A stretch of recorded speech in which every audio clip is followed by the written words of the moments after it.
Magandang hapon Pilipinas at sa buong mundo. Tayo po ay sa bayang napapakinggan sa Radyo Libertad 1350 ang UNTV Radio. Una sa ating mga balita. Hindi makikipagtulungan ng 4 House panels sa International Criminal Court o ICC. Ito ang ipinahayag ni House Quadruple Committee Overall Chairperson, Surigao del Norte 2nd District Representative Robert Ace Barbers. Iginit naman ang isang complainant sa kasong crimes against humanity laban kay dating Pangulong Rodrigo Duterte na hindi dapat pagbigyan ng ICC kung hihiling ng interim release ang kampo ng dating Pangulo. Ito ang balita ni Rosalie Cos. We're not cooperating, we're not coordinating, and we're not giving any information that was elicited from the Quadcom hearings. Hindi miyembro ng International Criminal Court o ICC ang Pilipinas. Ito ang dahilan ni House Quadruple Committee o Quadcom Overall Chairperson, Surigao del Norte 2nd District Representative Robert Ace Barbers, kaya hindi makikipagtulungan ang komite sa ICC. Kaugnay ito ng kinakaharap na kasong crimes against humanity ni dating Pangulong Rodrigo Duterte. Nagsasagawa ng investigasyon ng 4 House panels sa umani extrajudicial killings o EJK sa anti-drug war ng Duterte administration. Sakali namang ipasabpina ng ICC ang mga ebidensyang nakalap ng Quadcom, ang sagot ni Congressman Barbers. Well, no. We cannot be subjected to a subpoena. Maybe they can coordinate with the national government, perhaps with our DOJ. Kasi all these records are already public because these are all recorded in all the social media platforms. Sa kasalukuyan, wala pang pakikipag-ugnayan ng ICC sa Quadcom. Kung ang kongresista naman ang tatanungin, pabor itong bumalik ang Pilipinas sa Rome Statute o Founding Treaty ng ICC. Samantala, iginiit naman ng Rise Up for Life and Rights, isa sa mga complainants sa ICC sa kasong crimes against humanity laban kay dating Pangulong Rodrigo Duterte, hindi dapat pagbigyan ng ICC sakaling humiling ng interim release ang kampo ng dating Pangulo. Ayon sa grupo, malinaw na nagpapatuloy ang banta sa pamilya at kaanak ng mga biktima ng drug war killings ng Duterte Hate Network sa pamamagitan ng online bashers. Dapat din anilang mapigilan ang pagbalik sa Pilipinas ni Duterte dahil sa posibilidad ng paghiganti nito. Ipinapakitaan nila ito sa record ng panghihikayat nito sa mga taong maghasik ng karahasan. Kabilang sa mga legal na hakbang na maaaring gawin ng kampo ni Duterte ang isang petisyon para sa interim release nito. Sa pamamagitan nito, maaaring mapalaya sa kulungan ng dating Pangulo habang naghihintay ng muling pagharap sa pre-trial chamber para sa confirmation of charges laban sa kanya. Rosalie Cos, UNTV News and Rescue. Diyos ang aming sandigan, serbisyo publiko ang aming pinahahalagahan.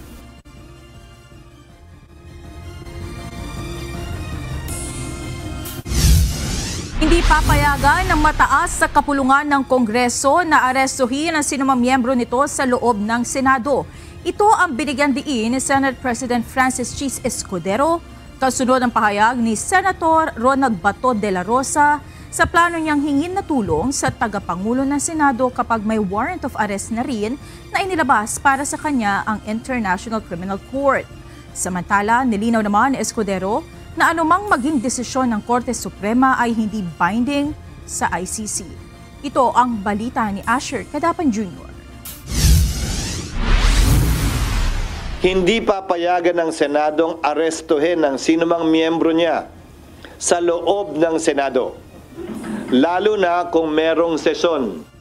Bibigyan ng Senado si Senator Ronald Bato de la Rosa ng bawat oportunidad para makakuha ng mga legal na remedyo na karapat-dapat sa kanya. Ito ang inihayag ni Senate President Francis Cheese Escudero sa gitna ng posibilidad ng paglalabas rin ng warrant of arrest ng International Criminal Court laban kay de la Rosa. Paliwanag ni Escudero, iba't ibang sitwasyon na ang kinaharap ng Senado sa mga nagdaang panahon kung saan may kaso laban sa kanilang miyembro. Ngunit naging pasya na ng mataas na kapulungan ng Kongreso ang hindi pagpayag sa pag-aresto sa sinumang miyembro nito sa loob ng Senado batay sa tinatawag na institutional courtesy. Again, tradisyon yan at rule yan na bahagi na ng Senado dahil naging practice ng Senado bilang pagtatanggol nga sa institusyon at institutional courtesy. Ulitin ko, wala sa batas yan pero nasa rules ng Senado at institutional courtesy lamang yan. Batay sa institutional courtesy, hindi papasukin ng mga pulis ang Senado para pusasan ng sino mang miyembro nito, may sesyon man o wala. Ngunit habang nasa loob ng Senado, maaaring gawin ang lahat ng legal remedy para rito, maliban na lamang kung kusang lumabas ang senador sa Senado. Ngunit nilinaw ni Senador Escudero na hindi habang panahon ay ganito ang sitwasyon. Aniya, hindi nila papayagan ang pag-aresto hanggang mabigyan si Senador De La Rosa ng sapat na panahon na magkaroon ng linaw o pagpapasya ang korte sa kanyang mga legal remedy. Partikular na dito ang ilang petisyon na inihain na ng senador sa Supreme Court laban sa paglalabas ng ICC ng arrest warrant laban sa kanya at kay former President Rodrigo Duterte. Hindi para sa akin na pigilan si Senator Bato na magtungo dito, desisyon niya yun. Pero ang hangganan siguro noon ay hanggang makakuha at klaro na kung anong magiging pasya ng korte kaugnay sa kanyang pag-avail ng kanyang judicial remedies na karapatan niya. Hindi lamang bilang senador, bilang isang ordinaryong mamamayan. Sinabi rin ni Senate President Francis Escudero na hindi para sa kanya ang magsabi kung legal o hindi legal ang pag-aresto kay dating Pangulong Rodrigo Duterte at kung dumaan ito sa due process. Sa halip, ipinaliwanag ng mambabatas kung ano ang maaaring mangyari sakaling panigan ng Korte Suprema ang petisyon para sa writ of habeas corpus ng kampo ni Duterte. Partikular dito ang pagpapalitaw o pagpapauwi sa dating Pangulo habang nasa kustodiya ito ng ICC. Anumang desisyon ng Korte Suprema hindi binding sa ICC dahil wala namang jurisdiction ng ICC doon. Pero binding ang anumang magiging desisyon ng Korte Suprema, kunwari lang, sa mga opisyal ng pamahalaan. So kung mangyayari yon, ang gagawin ng Korte, pag-uutos sa pamahalaan na gumawa ng mga hakbang para may sakatuparan yon sa pamamagitan ng pag-intervene halimbawa sa ICC, pero sa dulo, desisyon pa rin ng ICC yon dahil anumang desisyon ng Korte Suprema, binding lamang sa mga opisyal ng pamahalaan at mga Pilipino at sa Pilipinas kung saan siya may jurisdiction. Dagdag pa dito, binigyan diin ng Senate President na dapat sundin ng pamahalaan ang anumang maging kautusan ng Korte Suprema kaugnay ng pag-aresto kay dating Pangulong Duterte. Asher Cadapan Jr., UNTV News and Rescue. Diyos ang aming sandigan, serbisyo publiko ang aming pinahalagahan. Wala pang hawak na warrant of arrest ang Philippine National Police laban sa mga co-accused ni dating Pangulong Rodrigo Duterte. Subalit tiniyak ng pambansang pulisya na makikipagtulungan sila sa Interpol at ipatutupad nila ang kaparehong proseso ng pag-aresto gaya ng ginawa kay dating Pangulong Duterte. No comment naman ang pambansang pulisya sa pahayag ni Senate President Francis Escudero na bibigyan ng proteksyon ng Senado si Senator Ronald Bato de la Rosa. Ito ang balita ni Lea Ilagan. Sa ngayon po is wala pa po tayong monitor po na arrest warrant po para doon sa kanilang mga co-accused po. Sir, if ever na meron ulit at humingi ng tulong ang Interpol sa PNP, ano po magiging? The same procedure po, katulad po na banggit ni Spokes Jean Pajardo, na ito po yung commitment natin po sa ICC.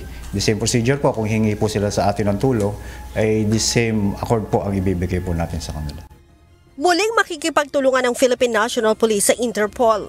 Ito'y sakaling humingi ng tulong ang mga ito para arestuhin ang ilang mga dating opisyal ng PNP, kaugnay sa war on drugs ng Duterte administration. Ayon kay Philippine National Police Public Information Office Chief, Police Colonel Randolph Tuanyo, ipatutupad nila ang kaparehong proseso sa ginawang pag-aresto sa dating Pangulo.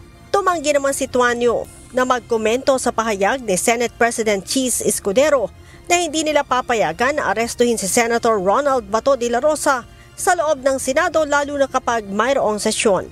Pagdating po doon sa procedure po ng pag-aresto ay kung maaari lang po ay huwag nang pag-usapan.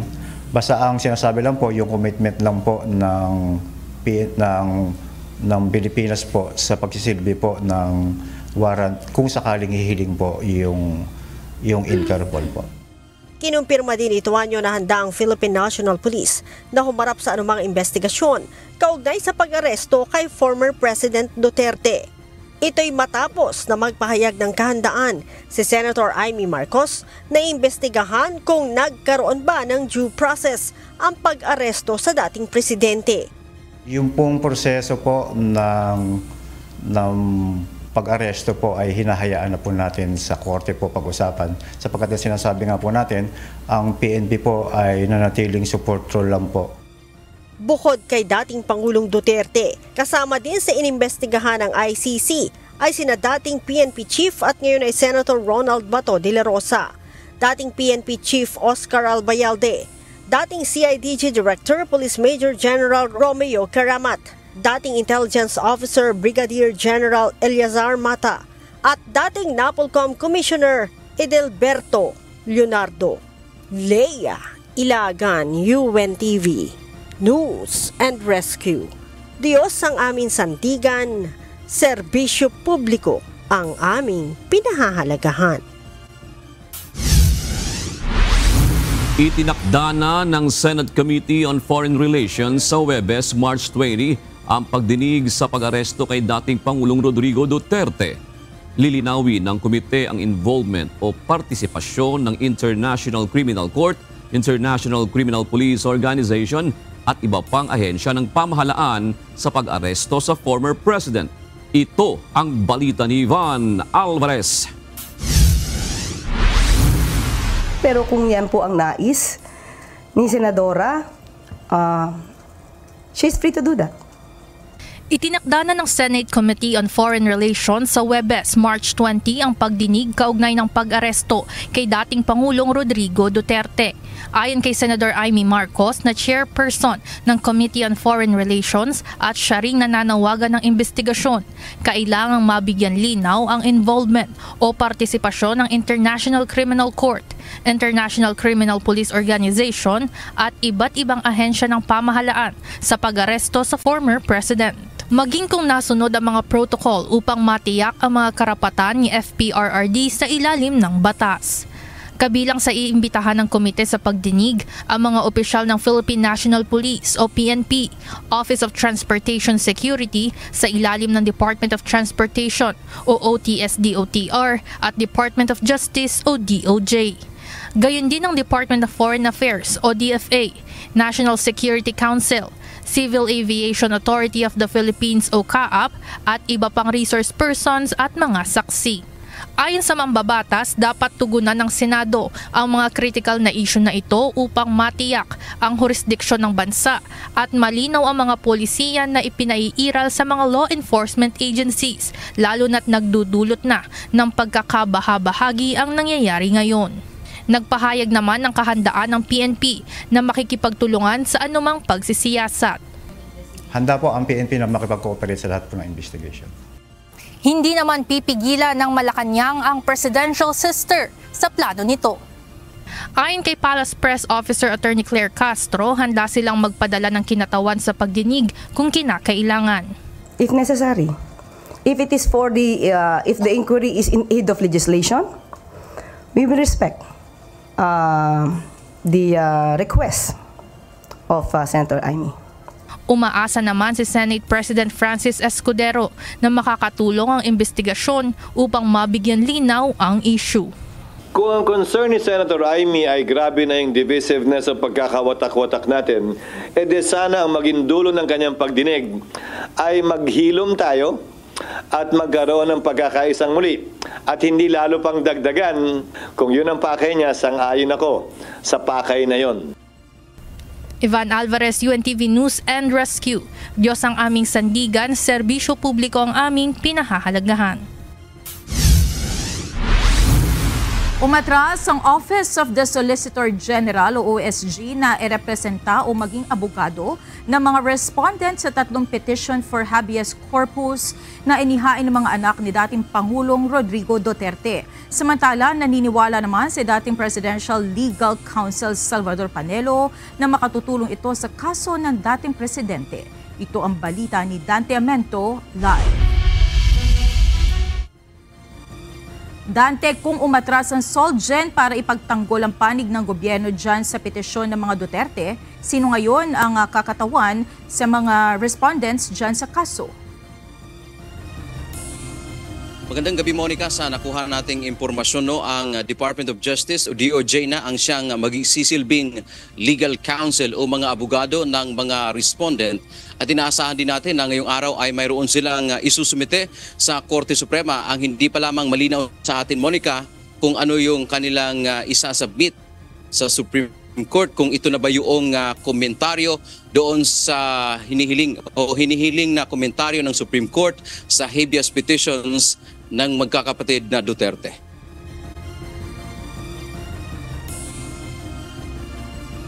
Unang naglabas ng impormasyon si dating Presidential Legal Counsel Salvador Panelo hinggil sa pag-atras o pagtanggi ng Office of the Solicitor General o OSG na irepresenta ang respondents sa Consolidated Habeas Corpus Petition na inihain ng mga anak ni dating Pangulong Rodrigo Duterte sa Korte Suprema noong nakaraang linggo.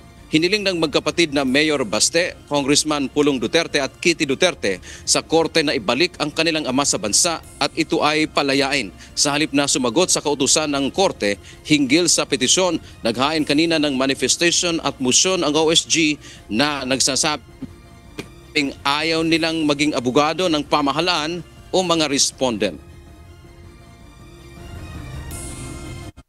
Sa halip na mag-comment, nag-file sila ng manifestation.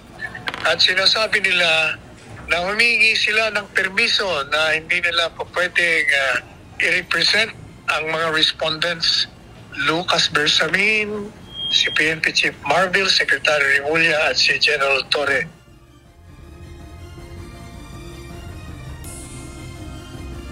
Sabi ng OSG, March 17, 2019 ay naging epektibo ang pag-atras ng Pilipinas sa International Criminal Court o ICC. Dagdag pa nito, hindi admissible ang panahon. Kaya walang obligasyon ng Pilipinas na makipagtulungan o kilalanin ang anumang proseso galing sa ICC pagkatapos na maging epektibo ang pag-atras ng bansa sa Rome Statute. Binigyang diin pa ng Office of the Solicitor General dahil sa matatag nitong posisyon na wala ng jurisdiksyon ang ICC sa Pilipinas at gumagana naman ang investigative, prosecutorial at judicial system ng bansa. Hindi magiging epektibo ang OSG na kumakatawan o ipagtanggol ang mga respondent kaya tumanggi itong maging parte sa kaso. Kaugnay nito, naniniwala naman si dating Presidential Legal Counsel Salvador Panelo na makatutulong ang pagtanggi ng OSG na maging abogado ng respondents sa kaso ng dating Pangulo sa ICC. Tamaan niya ang ginawa ng OSG na huwag ipagtanggol ang gobyerno sa illegal na ginawa nito. Definitely, because it effectively admits. Sinasabi na nga nila, posisyon ho namin, walang jurisdiction ng gobyerno ay ang ICC sa ating gobyerno, sa ating bansa.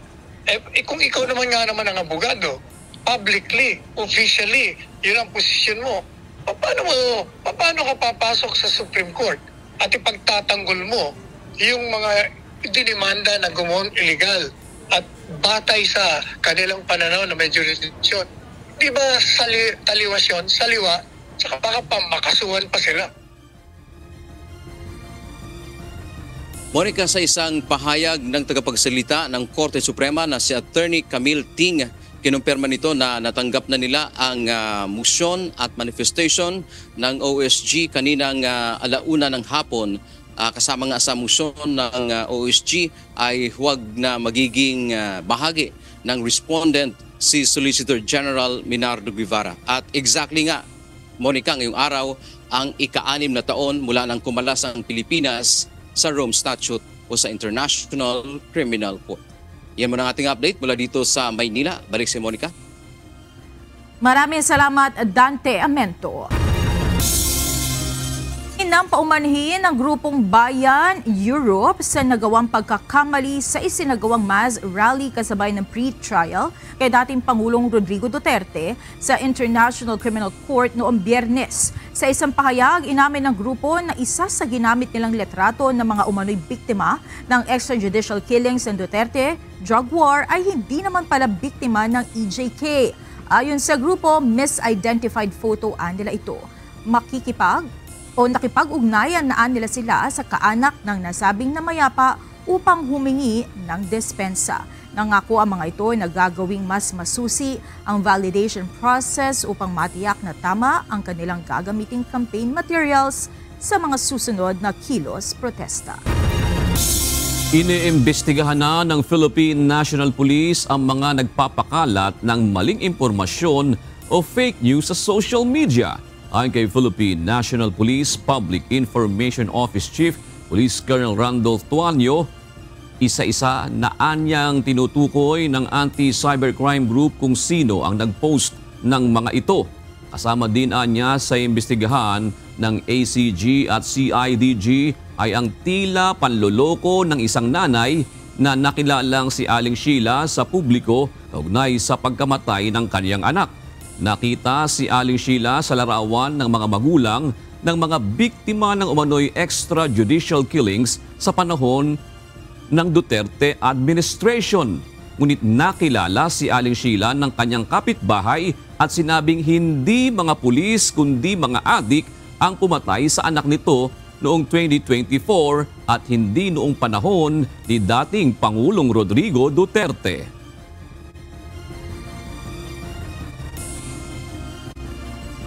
Kasama po yan sa mga inimbestigahan po nila, nakakatunayan na ibinigay na po nila sa direktor ng CIDG.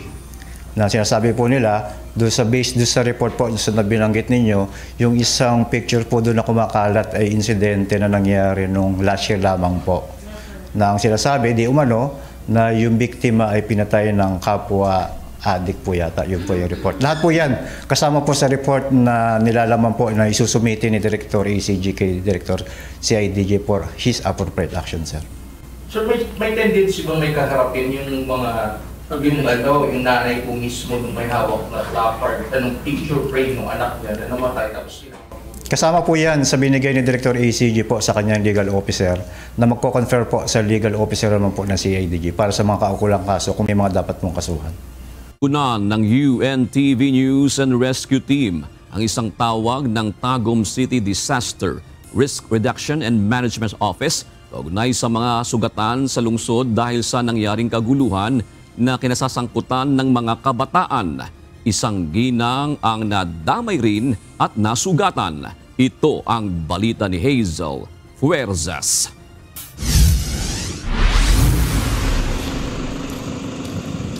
Sugatan ng isang ginang matapos madamay sa gulo ng mga kabataan sa Purok Marilag, Osmeña Street, Tagum City.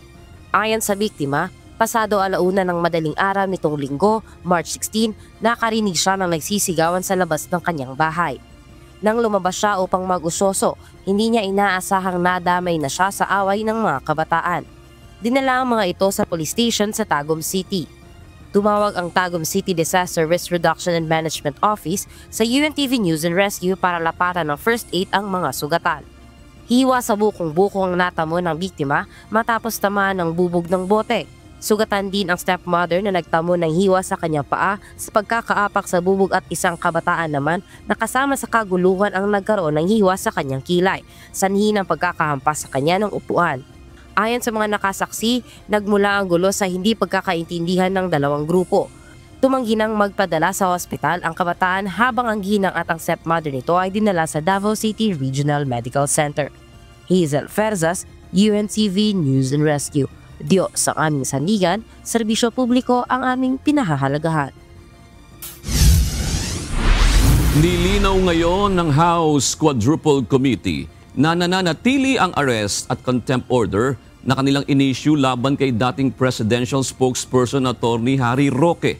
Samantala, hinikayat naman ni Palace Press Officer Undersecretary Claire Castro ang Duterte supporters na ipanawagan din ang pag-uwi sa Pilipinas ni Attorney Roque. Ito ang balita ni Joanne Nano. Nananatili ang arrest at contempt order ng House Quadruple Committee laban kay dating presidential spokesperson Attorney Harry Roque. Ito ang binigyang diin ni House Quadcom Overall Chairperson Surigao del Norte 2nd District Representative Robert Ace Barbers. Pinatawan ng kontempang abogado dahil sa hindi nito pakikipagtulungan sa investigasyon ng House panel kaugnay ng illegal Philippine offshore gaming operators o POGOs. Gayunman, hindi sapat na dahilan ng arrest at contempt order upang ipaaresto ang abogado sa pamamagitan ng International Criminal Police Organization o Interpol. Yung jurisdictional kasi yung contempt order ng House nasa Pilipinas lang yun. No. I think Interpol will only come into the picture if there's already a case or a case has already been decided or a warrant should be served, no, to the person or to the suspect that is not within its jurisdiction. Nang matanong naman ng media si Palace Press Officer Undersecretary Claire Castro hinggil sa presensya ni Attorney Roque sa The Hague, Netherlands. Sinabi nito na makabubuti kung ipapanawagan rin ng Duterte supporters ang pag-uwi sa Pilipinas ni Attorney Roque at hindi lamang ni dating Pangulong Rodrigo Duterte. I cannot speak in behalf of the Quadcom, in behalf of the House of Representatives because it's the arrest warrant ng House ang hindi napapatupad dahil sa pagtatago ni Atty. Harry Roque. Pero mas maganda po siguro na i-challenge po talaga natin siya na siya po yung umuwi. Kasi di ba bring home FP Duterte. So siguro mas magandang isigaw po rin ng mga tao, bring home Roque. Sa susunod na pagdinig, sinabi ni Abang Lingkod Party List Representative Caraps Paduano, co-chairperson ng Quadcom, na iimbetehan ng 4 House panels ang Department of Foreign Affairs at Bureau of Immigration. We might as well invite DFA and Bureau of Immigration to explain to the committee with regards to the documents, kung anong pwedeng mga legal remedies with regards to the order of the House in relation to the passports and documents na ginagamit ni Atty. Harry Roque. Sa ngayon ay nasa The Hague sa The Netherlands si Roque bilang miyembro ng legal team ni dating Pangulong Rodrigo Duterte na naaresto at dinala sa International Criminal Court kamakailan dahil sa kasong Crimes Against Humanity. Sa press conference sa The Netherlands, sinabi ni Atty. Roque na hindi siya uuwi dahil ipagtatanggol niya si dating Pangulong Duterte sa pagharap sa ICC. I cannot come home. I have to defend my president as a member of the List Council of the ICC at The Hague. Yan naman po ay alam na ng lahat na sa mulat mula. Una po ako yung kauna-unang Pilipino na naging miyembro ng List Council. Joan Nano, UNTV News and Rescue. Diyos ang aming sandigan, serbisyo publiko ang aming pinahahalagahan. Kinumpirma ngayon ni dating presidential spokesperson Atty. Harry Roque na maghahain siya ng aplikasyon para sa kanyang asylum sa The Netherlands. Sa press conference kanina, sinabi ni Atty. Roque na inaasahan niya na mapagbibigyan ng kanyang request upang pansamantalang manatili sa The Netherlands bilang isa sa mga miyembro ng legal team ni dating Pangulong Rodrigo Duterte sa International Criminal Court. Ihain ni Atty. Roque ang kanyang asylum request sa Immigration and Naturalization Service sa The Netherlands. Well, I'm formally announcing that after our meeting today, I'm filing formally for asylum here at the Netherlands. As soon as my application of asylum is received, I do have the rights to non-refoulement. Non-refoulement under international law means, number 1, non-deportation until matapos yung investigasyon if I'm entitled to asylum status, and number 2, non-prosecution for illegal entry. Pero legal naman ang pagpasok ko dahil meron akong visa. Binuweltahan ng Malacanang si Davao City Mayor Sebastian Baste Duterte sa kanyang mga batikos na walang utang na loob si Pangulong Ferdinand Marcos Jr. Kasunod ito ng pagkakaaresto sa ama ng alkalde na si dating Pangulong Rodrigo Duterte. Ito ang balita ni Nel Maribohok. Hindi po dapat mahinto ng utang na loob ang pagpapatupad ng batas. Hindi po dapat traidorin, katulad ng aking sinabi, ang pagpapatupad ng batas, ang pagpapatupad ng commitment with the Interpol. Hindi dapat mahinto ang pagpapatupad ng batas dahil lang sa utang na loob. Ito ang sagot ng Malacanang sa pagtuligsa ni Davao City Mayor Sebastian Baste Duterte kay Pangulong Ferdinand Marcos Jr. kaugnay ng pagkakaaresto sa amang si dating Pangulong Rodrigo Duterte. Kahapon, binuweltahan ni Mayor Baste ang Pangulo at sinabing wala itong utang na loob kahit pa ipinalibing na nga ng dating Pangulo sa libingan ng mga bayani si dating Pangulong Ferdinand Marcos Sr. Pag kay utang kabubuton, ang imong amahan, gipalubong sa akong amahan, pero akong amahan gipapreso nimo. Ayon kay Palace Press Officer Undersecretary Claire Castro, noong 2016 pa lamang ay tinanaw ng utang na loob ng dating senador at ngayon ay Pangulong Marcos sa Korte Suprema at kay Pangulong Duterte ang ukol sa bagay na ito.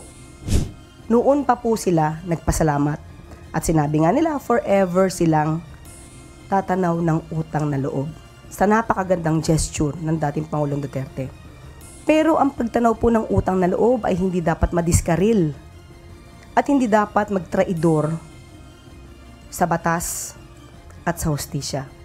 Sa kabila nito, nilinaw ni Yusek Castro na ang pagpapalibing kay dating Pangulong Marcos ay naaayon sa batas na kapareho lamang sa ginawa ng pamahalaan na makipagtulungan sa International Criminal Police Organization o Interpol. Ang pagpapaaresto naman po o pagsusurrender kay dating Pangulong Duterte sa ICC ay meron din pong kaugnayan na batas at meron po tayong sinusunod na commitment para sa Interpol. Inirerespeto naman ng Malacanang ang mga protesta ukol sa pagkakaaresto sa dating Pangulo. Ngunit paalala ng palace official sa mga nagpoprotesta, iwasan lamang lumabag sa mga umiiral na batas. Hindi po natin mawawala sa kanilang damdamin, kaya po ay normal dahil po may naging pangyayari sa kanilang malamang iniidolo at panatiko po sila ng isang leader. Hindi po natin pipigilan ang ganilang pagsasabi ng kanilang mga damdamin. Huwag lang po sigurong lalagpas na magkakaroon po ng alarma at masasabi po natin na yan po ay sedition or inciting to sedition na po. Nel Maribuho, UNTV News and Rescue. Diyos ang aming sandigan, serbisyo publiko ang aming pinaalagahan. Narito naman ang mga balita sa iba't ibang panig ng mundo na ihahatid ng ating global correspondent na si Mavian Dog mula sa Toowoomba, Australia.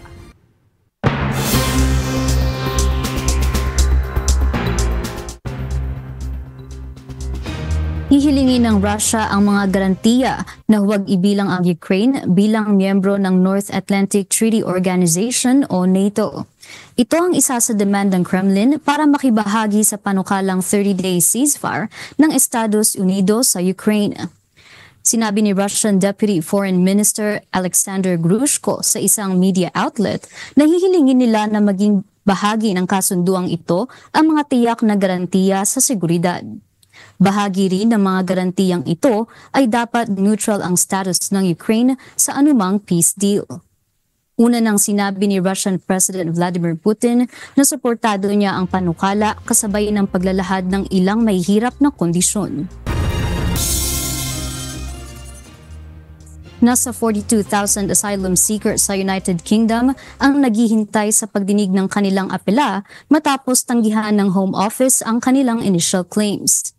Ayon sa Refugee Council, 5 beses na mas marami ang bilang nitong mga nagdaang 2 taon. Sinabi naman ng Home Office na naglaan na sila ng pondo para madagdagan pa ang araw ng pagdinig dito. Sa kasalukuyan ng mga Afghan ang bumubuo sa pinakamataas na nasyonalidad. Isang opisyal ng French government ang nagsabing dapat nang bawiin sa US ang pamusong Statue of Liberty. Ang dambuhalang estatwa na nasa New York City Harbor ay ipinagkaloob ng France sa US bilang regalo noong October 28, 1886, kasabay ng centennial celebration ng American Independence. Ayon kay center-left politician Raphael Glucksmann, hindi na nababagay sa US ang simbolismo ng estatwa na kumakatawan sa mga mananaliksik na hindi na pinapahalagahan ng kasalukuyang administrasyon. Ang Statue of Liberty ay dinisenyo ng French sculptor na si Auguste Bartholdi. At yan ang mga balita mula sa iba't ibang panig ng mundo. Mula dito sa Toowoomba, Australia, ako si Mavian Dog. Magandang gabi. Magsasagawa ng investigasyon ang National Bureau of Investigation sa umano'y backdoor kung saan idinaan ang 3 Pilipino na nasagip sa scam hub sa Cambodia. Kaugnay nito, muling nagpaalala ang NBI sa mga kababayan natin na nagbabalak magtrabaho abroad na huwag basta maakit sa inaalok ng malaking sahod upang maiwasang mabiktima ng mga scammer. Ito ang balita ni Benedict Samson.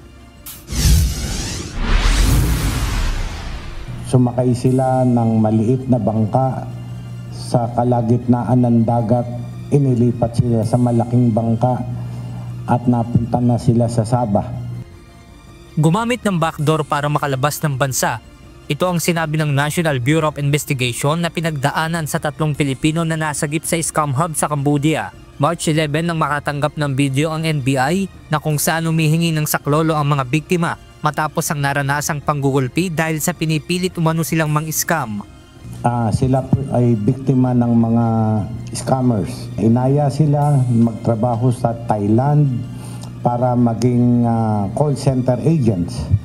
But then dinala sila sa Cambodia at naging scammer sila.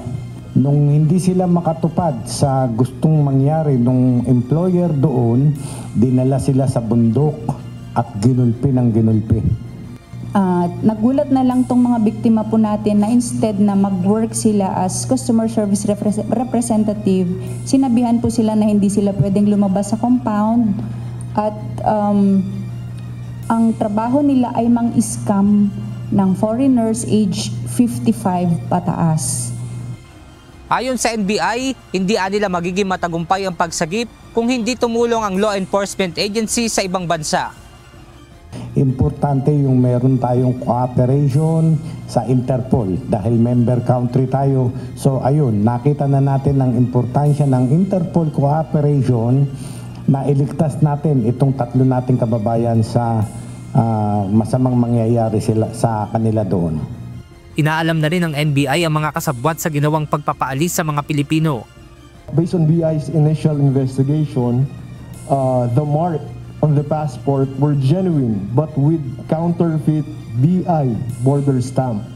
That's the initial analysis po with the marks in their passport po. And from there, nakarating po sila sa Cambodia using those marks on the passports. Huli namang nagpaalala ang NBI sa ating mga kababayan na huwag basta maakit sa alok ng malaking pasahod upang maiwasang mabiktima ng mga sindikato. Yes, sa ating mga kababayan, huwag po kayong maakit sa offer na malaking sweldo. Sa kanila po, $1,000 a month. You can check it with our SEC, sa ating labor, DOLE, no? Para malaman natin kung sila ay tamang nagre-recruit. Huwag po tayong magpadala, magpaloko sa kanila. Mapapahamak lamang po kayo sa ibang bansa. Abot-abot naman ang pagpapasalamat ng mga biktima sa ginawang pagsagip sa kanila. Gusto ko po magpasalamat sa NBI po na pumunta pa po ng Cambodia para po iligtas po kami. Una po, maraming salamat po sa Diyos. Sa pangalawang buhay po sa aming 3. Nagpapasalamat din po ako sa Panginoong Diyos at sa NBI agent po. Salamat po sa pagtulong po sa amin na makauwi po ng ligtas dito po sa Pilipinas. Benedict Samson, UNTD News and Rescue. Diyos ang aming sandigan, serbisyo publiko ang aming pinahahalagahan. Umapela ang Malacanang sa Moro Islamic Liberation Front o MILF na bigyan ng pagkakataon ang itinalagang Interim Chief Minister ng Bangsamoro Autonomous Region in Muslim Mindanao o BARM na si Abdul Rauf Makakuwa. Ito ang reaksyon ng Malacanang matapos maghayag ng pangamba ang MILF sa pagpapalit ng BARM leadership. Ayon kay Palace Press Officer Undersecretary Claire Castro, maaari namang makipag-usap ang gobyerno sakaling hindi maganda ang resulta ng pamumuno ng bagong BARM chief. Ang hiling po natin sana po sa pamunuan po ng MILF ay bigyan po muna natin ng chance. Kapag ka po hindi naging maayos ang magiging pamumuno po ng bagong na-appoint na ICM, maaari po nating pag-usapan muli ito para po sa ikagaganda po, no? Ng nasabi po nga Bangsamoro. Patuloy ang paglaban ng pamahalaan sa paglaganap ng fake news lalo na sa social media. Ito ang pagtiyak ng Malacanang kasunod ng mga maling impormasyon na ang target ay ang administrasyon. Kabilang nasa nabiktima ng fake news ay mismong si First Lady Lisa Marcos na nadetene raw sa Estados Unidos. Ayon kay Palace Press Officer Undersecretary Claire Castro, Posibleng may kaugnayan sa pag-aresto kay dating Pangulong Rodrigo Duterte ang dumaraming fake news ngayon sa social media laban sa administrasyon. It is very obvious that more fake news are lingering. Maybe because of the present situation regarding the arrest of former President Duterte.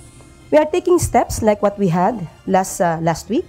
We had this live discussion with the concerned authorities to answer all those issues that had been raised by some people from the mainstream and also from the social media. Maraming bagay na nakita si Transportation Secretary Vince Dizon na kailangang ayusin sa operasyon ng MRT-3. Sa kanyang pagsakay kanina sa tren, isa-isa niyang natukoy kung ano ang mga dapat gawin upang lalo pang maging maalwan ang biyahe ng mga pasahero. Ito ang balita ni JP Nunez. Mahirap naman po kasi nung walang bubong, lalo pag nagmamadali ka. Mas mahirap po yung magkasakit ka pa. At tulad ko, senior na ako. Mahirap kasi pagmumulan ng sakit yun eh. Pagka nabasa ka ng ulan sa damit mo tapos papasok ka ng aircon, laking problema yun. Pwede ka magkasakit nun. Baka tamaan ng sakit. Yan ang pangamba ng ilang mga pasahero ng MRT-3 na naglalakad sa mga walkway mula sa ibang pampublikong transportasyon papunta sa istasyon ng tren. Ang mga sidewalk kasi nilang nilalakaran walang mga bubong, kaya kapag umuulan o matindi ang init ng panahon ay direkta nila itong nararanasan. Sa isang sidewalk na papunta sa Taft Avenue Station ng MRT-3 kanina, bahagyang umambon, kaya may ilan ang nakapayong na. Bukod dito kapag rush hour, pahirapan nila talaga ang pagsakay sa MRT-3 dahil sa dami ng mga pasahero. Basta during rush hour, usually po, yun po talaga eksena dyan eh. Talagang ang tao kasi parang crowded, siksikan, gano'n, lalo pag nagmamadali ka, mabilisin pa po talaga. Sobrang dami pa rin ng pasahero. Hindi pa rin natin makukunin. Talagang pipila pa rin. Ay talaga siksikan, lalo na rito sa taas, siksikan siya. Siguro mga 3-4 na lanes yan, siksikan siya. Mahaba kasi paikot-ikot yan, talaga minsan puno talaga. Kaninang bandang 6:00 ng umaga, nag-inspeksyon mismo si Department of Transportation o DOTR Secretary Vince Dizon sa ilang istasyon ng MRT-3 upang masaksihan ang sitwasyon dito kapag rush hour. Pumila siya at nakipag-usap sa ilan sa mga pasahero sa loob ng tren. Sa ginawang inspeksyon ng kalihim, meron anyang mga kailangang ayusin sa MRT-3. Una rito ang paglalagay ng mga covered walkway upang hindi mabasa ng ulan ang mga commuter na maglalakad para sumakay ng jeep o ng bus. Sa Ayala Station ng MRT-3 sa Makati, sa area ng hagdan, meron pang bubong ang binababaan ng mga pasahero. Pero paglakad nila sa sidewalk, wala ng bubong. Ito ang tinutukoy ng DOTR na lalagyan ng covered walkways para hindi mabasa ng ulan ang mga pasahero kapag lilipat sila ng sasakyan kagaya ng mga bus. Pero kami plano doon natin yung mga covered na walkway para mas nakaano nila dyan. Parang ganito. Hindi, mas maganda dyan. Pero parang hindi ka mababasa. Kasi problema dyan, pagtagulan. Yun ang mga problema na nagbabangapad na sa baba. Yun ang mga kailangan. Simpleng bagay ganyan, pero ang bagay. Kasama na rin sa improvement na gagawin ang pagpapabili sa pila ng mga pasahero. Gayon din ang paglalagay ng ilaw sa mga madidilim na bahagi ng istasyon ng tren. Paglalagay ng mga bagong pintura at pagsasaayos ng mga hindi gumaganang card carousel. Ayon sa DOTR, lahat ng mga nabanggit na kanilang aayusin sa MRT-3 ay subject for immediate action para sa mas maayos na pagbiyahe ng mga pasahero. JP Nunez, UNTV, News and Rescue. Diyos ang aming sandigan, serbisyo publiko ang aming pinahahalagahan. Isang linggo mula nang ipatupad ang maximum suggested retail price sa karneng baboy sa mga pamilihan, mababa pa rin ang compliance level ng mga retailer sa itinakdang MSRP batay sa obserbasyon ng Department of Agriculture. Dahil dito, pinag-aaralan na ng DA ang susunod na hakbang ng kagawaran upang masolusyonan ang mataas na presyo ng karneng baboy. Ito ang balita ni Mia Alonzo. Ang level of compliance ng more than 170 na monitor, 20% yung compliance doon sa nagtitinda. Pero kung hihimayin mo yung compliance naman sa sabit ulo, ang level of compliance is less than 10%. Hindi makasunod ang mga retailer. Ito ang obserbasyon ng Department of Agriculture kasunod ng implementasyon ng Maximum Suggested Retail Price o MSRP sa karneng baboy. Ayon sa DA, mayroon pa ring bentahan sa ilang pamilihan ng karneng baboy na may presyong 400 hanggang 470 ng kada kilo. Iba't ibang reaksyon at daingdin mula sa mga retailers ang natanggap ng kagawaran, gaya ng ilan na anila ay pinilit na lang mapababa ang presyo para makasunod sa MSRP. Habang ang iba naman ay hindi talaga kaya dahil mataas pa rin anila ang kuha nila sa kanilang mga supplier. Kaya naman ayon kay Agriculture Assistant Secretary Arnel de Mesa, uupuan nila ang isyong ito upang alamin kung ano ang ugat na dahilan bakit hindi nasusunod ang itinakdang MSRP. So, yun yung tututukan ngayon na paano talaga, kasi yung nakikita natin dito, from the producer side, sabi nila mababa na yung farm gate, di ba? From 250 naging 230, merong iba nga 220. So bakit hindi makarating ng 300 pesos when in fact they agreed na 70 pesos lang dapat yung profit margin ng mga biyahero. Paliwanag naman ni Asik de Mesa, nang magpatupad ng MSRP sa bigas ay hindi rin naman aniya ganun kabilis ang pagsunod kundi nagkaroon din ng maraming konsultasyon at adjustments. Sa datos ng DA, sa 49 pesos na MSRP sa kada kilo ng bigas ay nasa 40 to 45% ang compliant. Ang kaibahan lang sa bigas kasi imported yun eh. So may mga talagang dinadaanan pa na proseso. Ito kasi local, yung pork, supposed to be mas mabilis ang compliance. Kasi yung karning baboy, pag kinatayan, dapat ubusin yan within the day eh. Naobserbahan din ng kagawaran sa bentahan ng sabit ulo ang nakikita nilang issue kaya plano nilang magpulong at magsagawa ng assessment upang malaman ang dahilan ng mga biyahero.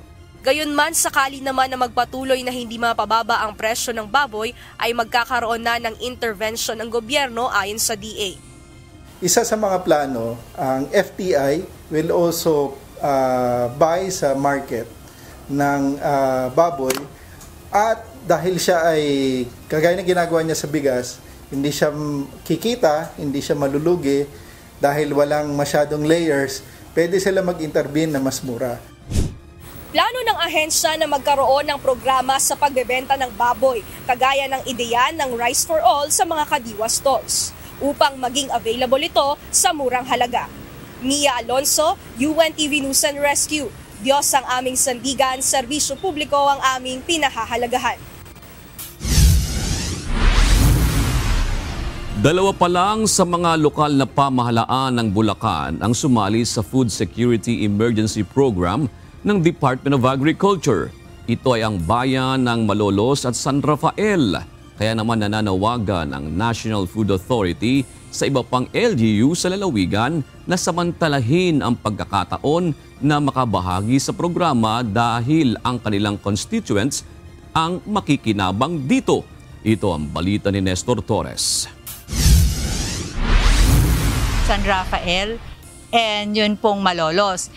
Si San Rafael po, nakipag-coordinate na sila last week sa FTI and we're waiting po doon sa advice po ni FTI yung approval po.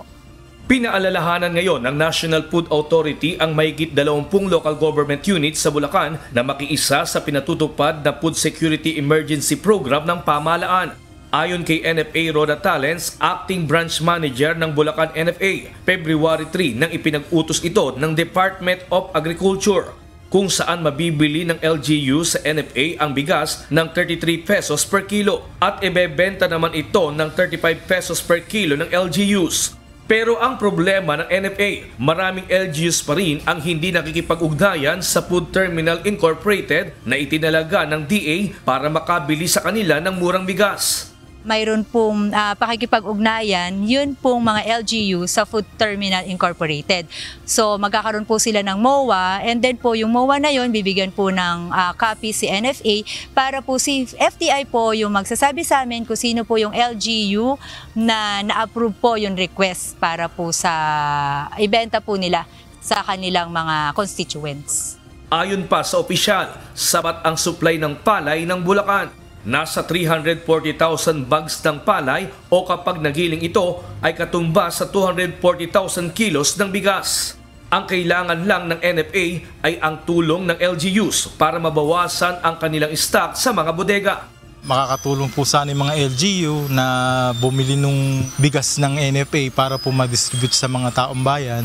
Mas maganda po sana para mas mapaikot po yung mga stocks namin at makapamili ulit kami sa mga farmer. Makatulong pa rin ulit kami sa mga farmer.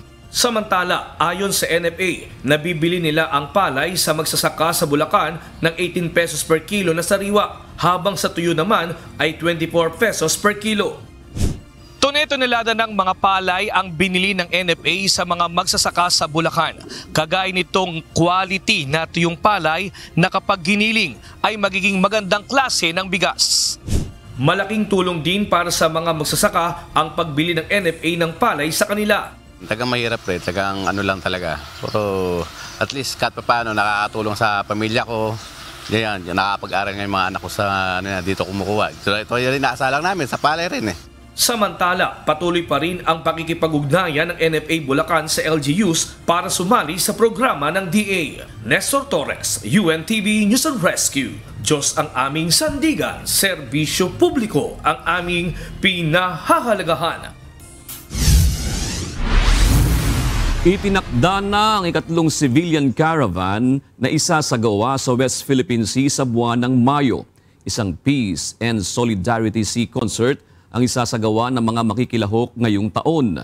Patuloy rin ang paghihikayat ng mga organizer sa mga nais sumama sa nasabing civilian caravan. Ito ang balita ni Ryan Lacanlale.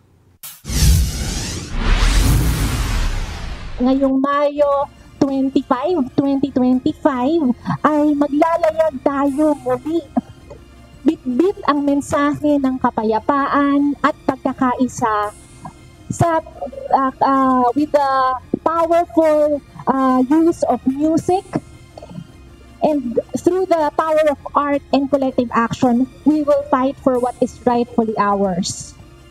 Muling maglalayag sa West Philippine Sea ang civil society group na Atenito Coalition kasama ang ilang mga mangingisda, volunteer groups at individual na ibig ipahayag ang kanilang pagsuporta upang igiit ang karapatan ng bansa sa West Philippine Sea. Ito na ang ikatlong civilian caravan sa West Philippine Sea.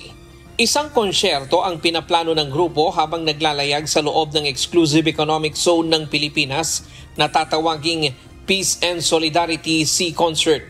Ayon sa grupo, patuloy nilang ipaglalaban ang karapatan ng Pilipinas hindi sa pamamagitan ng anumang karahasan, kundi ng pagkakaisa sa paraan ng musika para maipakita ang suporta ng mga Pilipino sa mga mangingisda at mga frontliners sa West Philippine Sea.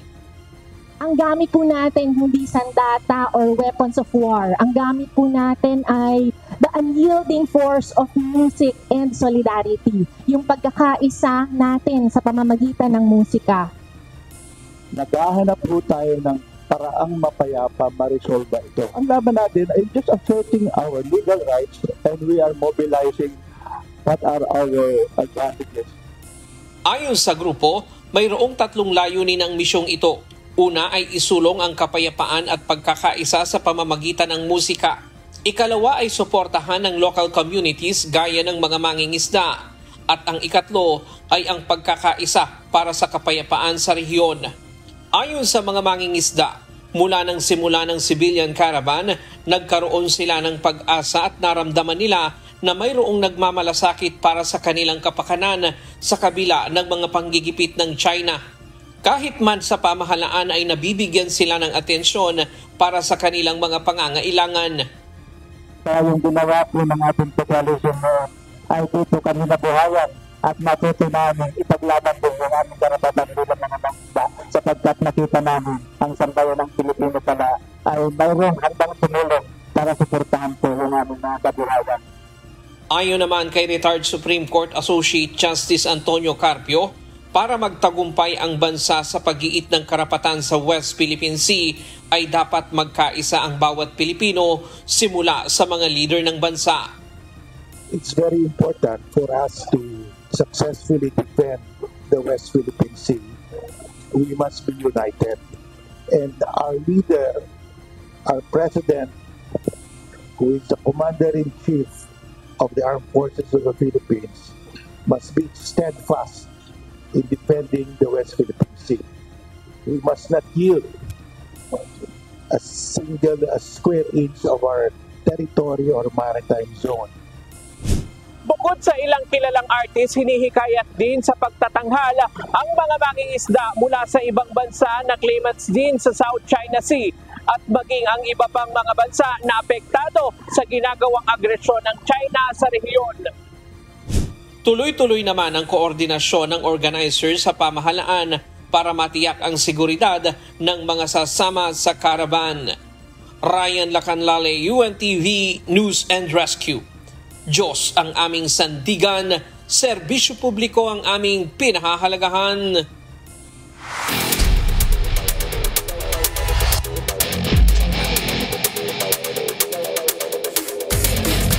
Matinding aksyon sa volleyball ang nasaksihan kahapon sa Paco Arena matapos ang 3 laro. Mula sa matinding reverse sweep ng AFP Lady Gunner hanggang sa dominating win ng PNP Lady Patrollers at service aces na nagpanalo sa BFP Lady Firefighters. Ito ang balita ni Jed Teresina.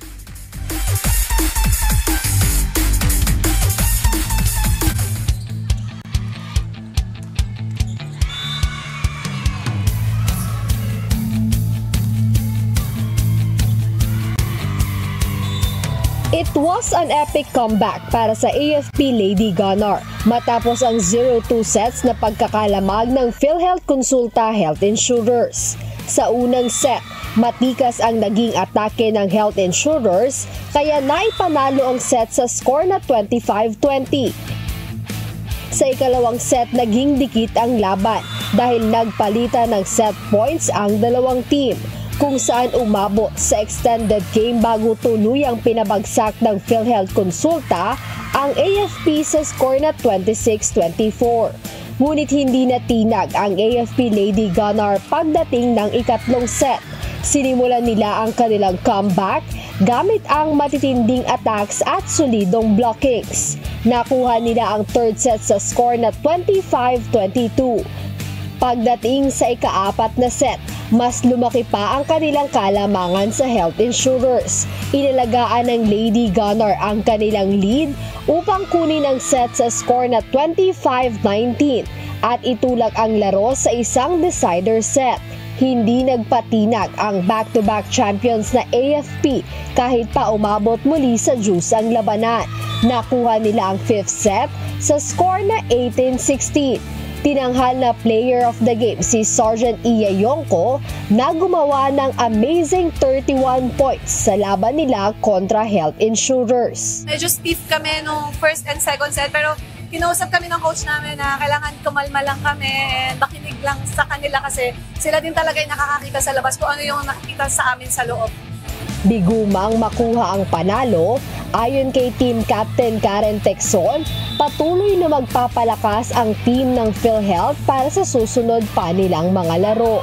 Magpapractice pa rin para ma-perfecto namin ang bawat isa, ang chemistry ng bawat isa, ang laro ng bawat isa. First, basic pa din po, kahit na ganito na ang laro namin, pero basic pa din. Andiyan pa rin ang receiving, service po, at saka pagpatay ng bola.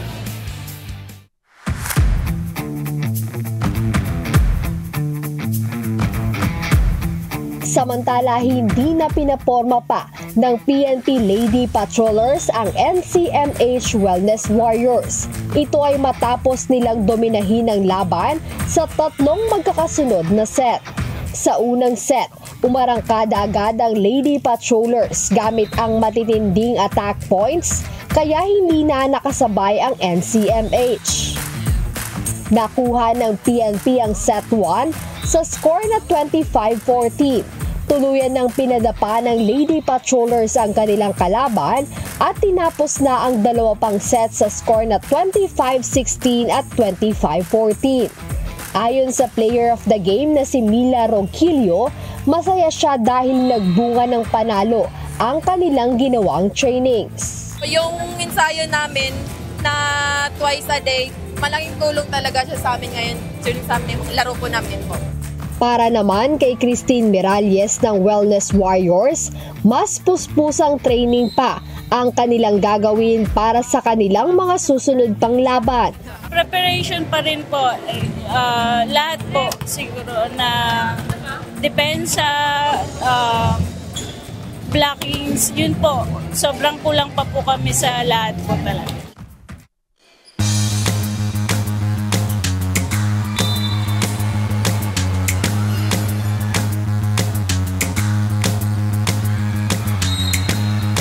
Sa huling laban kahapon, muling nagpakitang gilas ang BFP Lady Firefighters nang pataubin ang NHA Home Masters.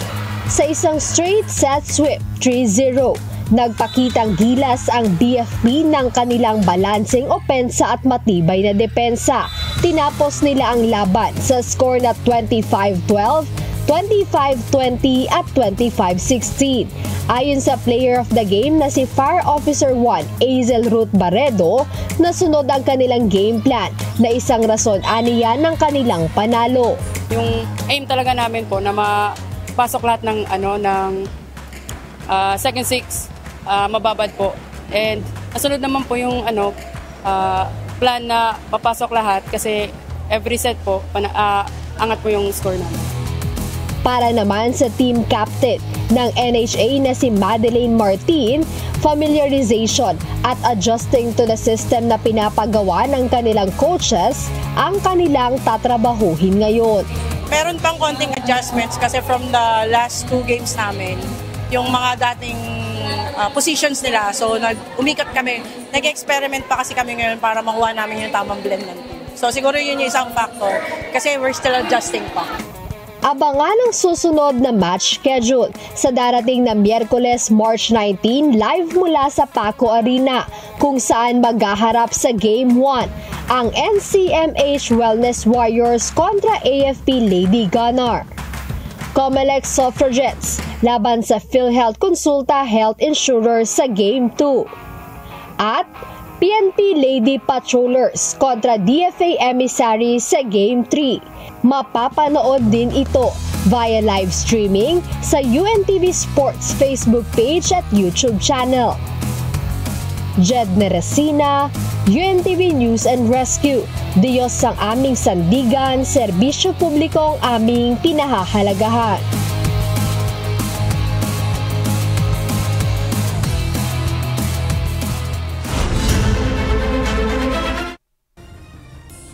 Breaking news po mga kasangbahay, ipinag-utos si Transportation Secretary Vince Dizon ang pagdagdag ng oras ng biyahe ng MRT3 ng 1 oras. Kasabay nito ang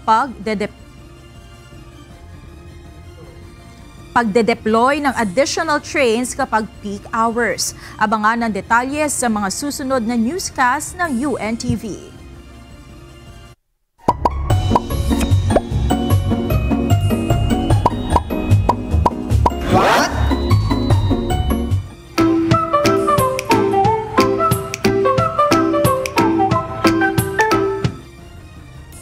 Dadag kaalaman po, sarap maglakad dito sa Dalampasigan, no?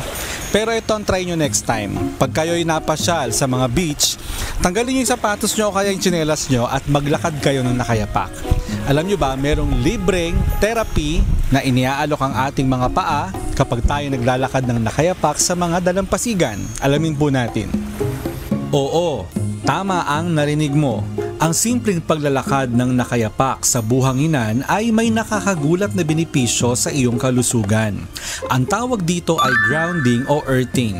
At ayon sa mga pag-aaral, ito ay maaaring makatulong sa pagbawas ng stress, mas mahimbing na pagtulog, pagpapababa ng inflammation sa katawan, at pagsasaayos ng blood circulation. Paano nangyayari ito? Simple lang.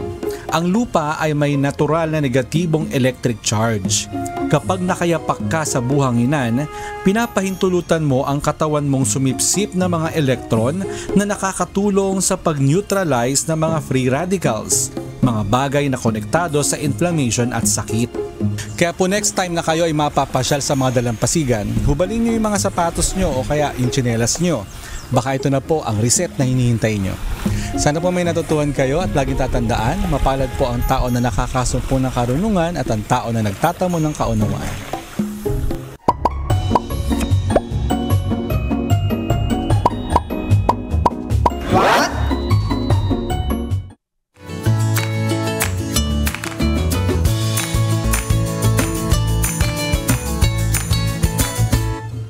Ito na po ang ilang komentaryo ng ating mga kausi ngayong araw po ng Lunes. Buena mano po, hinggil sa fake news.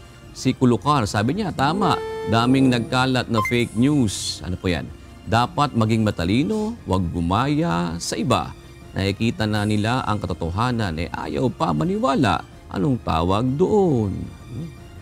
Sabi naman ni Jameson, magbiro. Yun ang pangalan niya. Magbibiro. Oo. Pwede naman magbiro. Oo. Democracy tayo at hindi communism. Ipaglaban natin ang kinabukasan ng mundo para sa kabataan.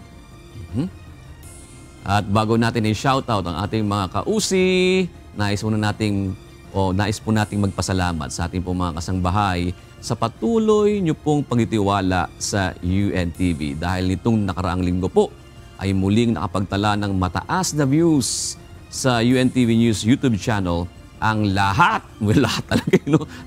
ng newscast, pati na po ang storya ng ating mga kasamang reporters. Akasa po kayo na patuloy po kaming maghahatid ng patas na pagbabalita. Makita mo naman sa comment section natin palagi na UNTV, hindi bias, UNTV patas, ganun palagi. So doon po talaga ang focus natin sa pagbabalita. Salamat po sa pagtitiwala. Nakakatuwa yun, no? Kasi alam naman natin last week, medyo mabibigat yung mga nangyari sa ating bansa, no? Yung mga issues. And marami sa ating mga manonood na pinagkatiwalaan tayo. Kaya maraming salamat po. At asahan nyo na patuloy po namin na babantayan yung mga breaking news na yan, yung mga big issues na yan.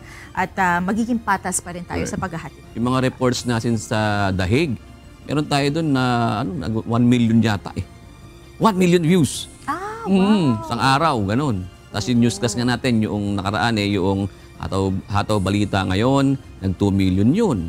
Yung weekend natin, nag 1 million na ba yun? Madam EP? Nag 1 million? Wala pa? Parang nag 1 million na 900,000 views na Saturday lang yun. At yung ating mga news, kasi news, ganyan din po ang Balita, nagkaroon po talaga ng significant 1.8. O yun yung sinasabi ko, yung IAB weekend. Yun, nag 1.8 million views. O Sabado lang po yun. Kaya salamat po sa Panginoon sa patuloy niyo pong pagtitiwala sa UNTV. Yan.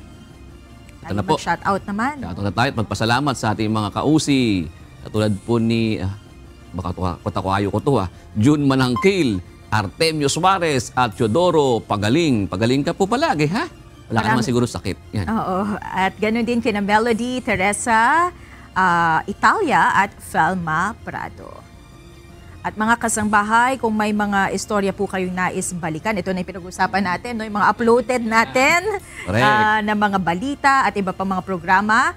Pwede nyo po ito muling mapanood sa aming mga official social media account. Magtungo lamang po kayo sa UNTV News and Rescue YouTube channel at i-click ang subscribe button. Gayon din sa aming Facebook at TikTok accounts. Mapapanood nyo rin po rito ang iba pang news programs ng UNTV, pati na ang iba pang video ng nag-iisang public service channel.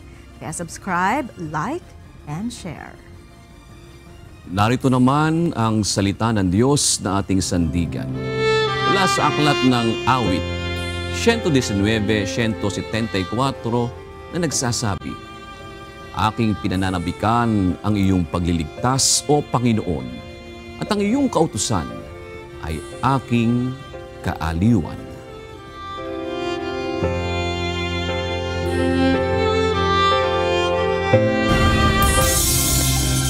At yan ang naging kabuuan ng ating balitaan ngayong gabi. Aming inilahad ng buong katapatan kung paano namin nasaksihan. Kayo po'y makapagtitiwala ng aming nakita at narinig, ang aming ibinabalita. At dito po sa UNTV, Diyos ang aming sandigan, serbisyo publiko ang aming pinahahalagahan. Magandang gabi po.